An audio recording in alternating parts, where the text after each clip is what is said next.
우리는 그리스도인입니다. 세상을 살아가는 방식을 예수님처럼 하겠다 작정하고 따라가는 그런 방식을 선택한 사람들입니다. 근데 세상에 나가보면 세상의 방식을 우리에게 요구할 때가 참 많이 있죠. 그래서 우리는 그때마다 어느 편에 서서 삶을 선택하고 결정하고 살아야 되는가 고민하고 판단해야 합니다. 오늘 우리가 읽은 이 본문 말씀은 예수를 믿는 순간부터 너무나도 빨리 알게 되고 잘 아는 유명한 이야기입니다. 사드락, 메삭, 아벳느고는 청년 때 바벨론의 포로로 잡혀갔던 사람이죠. 원래부터 지혜와 총명이 탁월해서 인정을 받고 바벨론의 지방 행정관이라는 일을 맡고 있는 사람들이었습니다. 다니엘의 절친으로도 알려져 있습니다. 그런데 어느 날 당시 바벨론을 통치하던 느부갓네살 왕이 자신의 금신상을 만들고 모든 백성들로 하여금 그 신상에 절을 하도록 포고령을 내리게 됩니다. 그리고 그 절을 하지 않게 되었을 때는 풀무불에 누구든지 던지겠다 이렇게 선포했죠. 그런데 사드락, 메삭, 아벳느고는 그 명령에 불복하고 금신상에 절하지 않았습니다. 소문이 났고 신하들은 이것을 왕에게 알리자 왕은 그들을 불렀습니다. 원래부터 왕이 이 사람들을 총애하고 아꼈기 때문에 한 번 더 제안을 하죠. 지금부터라도 이 금신상에 절을 하면 내가 다 이해해 주겠다 이런 제안을 합니다. 이 본문 말씀은 바로 그때에 이 사드락, 메삭, 아벳느고가 왕에게 대답한 내용입니다. 그들은 먼저 하나님이 살아계시니 자신들을 왕의 손에서 건져주실 것입니다 이렇게 선언을 하죠. 근데 이 선언을 가만히 들어보면서 저만 그런지는 모르겠습니다만 이분들이 이 이야기를 할 때 정말로 하나님께서 자신들을 풀무불 가운데서 건져주실 것이라는 확신이 있었을까? 있을 수도 있겠지만 자신하지 못했을 수도 있다고 봅니다. 풀무불에서 나를 건져주실 거야 하는 이 자신감을 가지고 왕에게 이런 단호한 금신상에 절을 하지 않겠다라고 한 말은 아닐 거다라는 생각이 들어요. 왜? 그분들도 사람이기 때문이죠. 왜 제가 이런 말씀을 드리냐면 우리들도 이런 경우를 자주 접하게 됩니다. 우리는 하나님께서 전지전능하시다는 사실을 믿습니다. 근데 오늘 못 죽죠. 하나님은 천국을 예비하고 계시다는 사실을 믿는데 오늘 우리는 천국 가고 싶다는 생각은 썩 그렇게 하지 못합니다.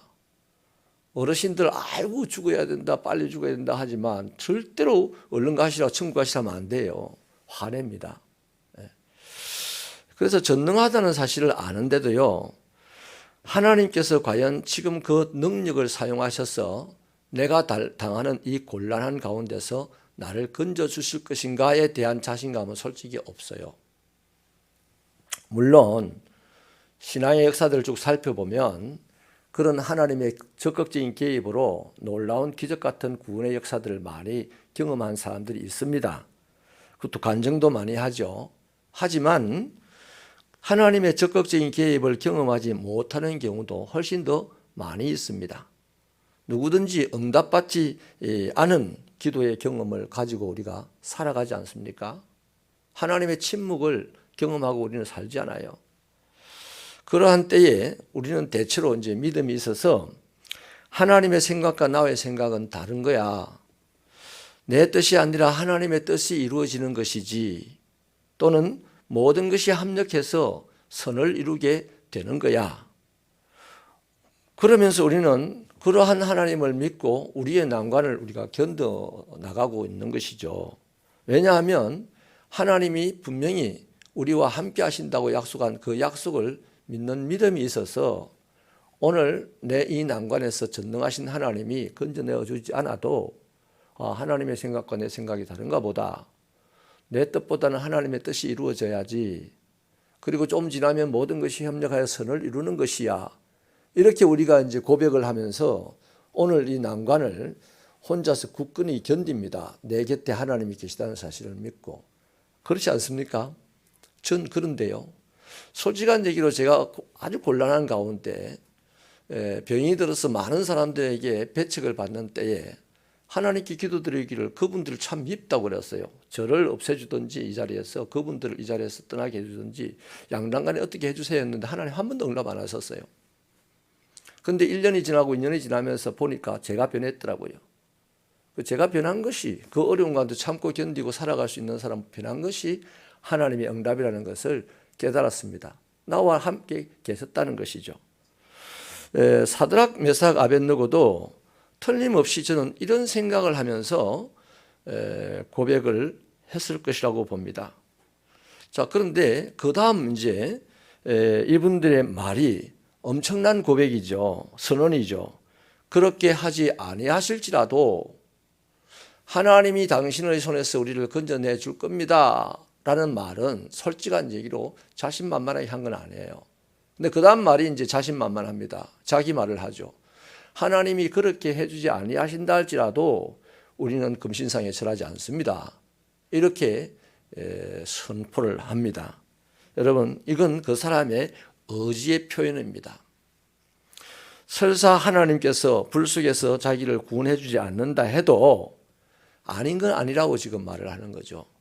결과는 하나님의 주권에 맡기고 지금 내가 해야 할 일은 내가 결단하고 하겠다는 얘기입니다. 그러니까 당신이 나에게 제안하는 것은 불법이다. 유일신 하나님을 믿는 나에게는 불가능한 일이다 하는 것입니다. 솔직히 이제 그것 때문에 불에 타 죽는 건 나중이고 뭐 직장도 다 빼앗기고 뭐 자기 가족들도 몰살을 할 수 있는 상황입니다. 입신양면하기는 이제 틀렸어요. 하나님 때문에.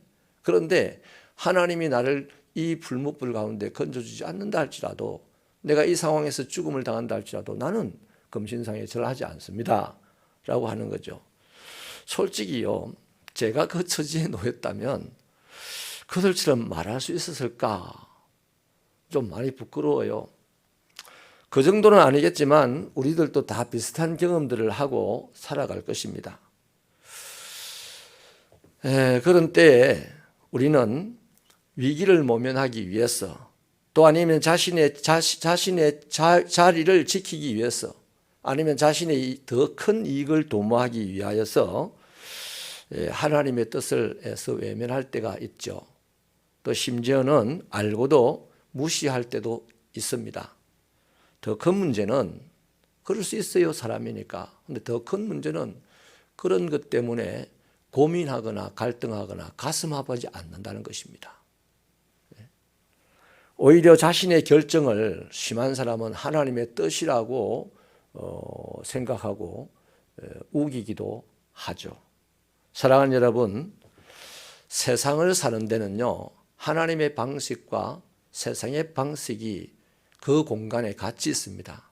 그런데 절대 합하여지지는 않습니다. 마치 열차 위의 레일과 같아요. 그런데 열차 위의 레일은 끝까지 같은 거리를 유지하지만 하나님의 방식과 세상의 방식은 마지막을 향해 갈수록 벌어집니다. 그러니 우리는 빨리 한 다리를 한쪽에 옮겨야 됩니다. 지금 한 다리 한 다리 세상과 하나님에게 걸쳐 놓았다면 시간이 갈수록 더 벌어지니까 끝점에 도착하기도 전에 우리는 큰 낭패를 당하는 것이죠. 그래서 내가 이 세상을 살아가는 방식을 하나님의 사람이라면 하나님의 편으로 옮겨놓고 갈 때 그 수고의 짐이 무겁기도 하고 설령 죽을 것 같은 고통이 찾아오기도 하지만 거기서 승리가 시작됩니다. 하나님의 승리의 역사는 절대 세상 가운데서 일어나지 않습니다. 하나님에게서 시작이 됩니다. 모든 상황에서 판단하고 결정하시는 사회생활을 할 때 하나님의 편에서 생각하시고 고민하시고 결정하셔서 하나님의 승리가 시작되는 저와 여러분의 삶이 되기를 축원합니다.